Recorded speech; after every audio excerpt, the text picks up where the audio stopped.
এই যে জলদস্যুরা, তারা সোমালিয়ার জলদস্যুরা তারা কি করছে, আপনার লঞ্চ তারা আটক করছে, করে নাবিকদেরকে আটক করছে। এরপর যে এই জাহাজের ভিতরে যারা ছিল তাদেরকে আটক করে কি করছে, যে টাকা এবং মুক্তিপণ এগুলো দাবি করতেছে, তাই না?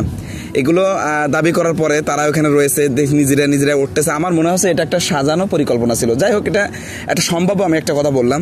তো মূল যে বিষয়টা আমি আপনাদেরকে বলতে চাই সেটা হলো যে এখানে অন্য কেউ যায় না। আমাদের দেশেরও কিন্তু নৌবাহিনী আছে যারা পানিতে তারা সিকিউরিটি হিসেবে কাজ করে, তো তাদেরও সিকিউরিটি আছে বাংলাদেশের। কিন্তু তারা কি করলো, তারা এখনো পর্যন্ত এখানে আসতে পারলো না। অথচ ভারতের নৌবাহিনী তারা এসে এটাকে উদ্ধার করলো।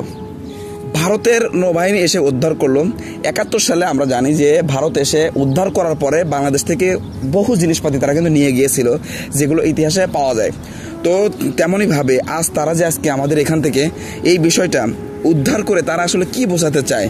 কিন্তু আমাদের কি নৌবাহিনী ছিল না?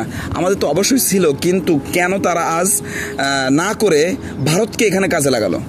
ভারতকে কাজে লাগানোর দ্বারা তো খুবই একটা সমস্যা, কারণ ভারত যেখানে গেছে আমাদের সেই জায়গাতে আমাদের সমস্যা দেখা দিছে।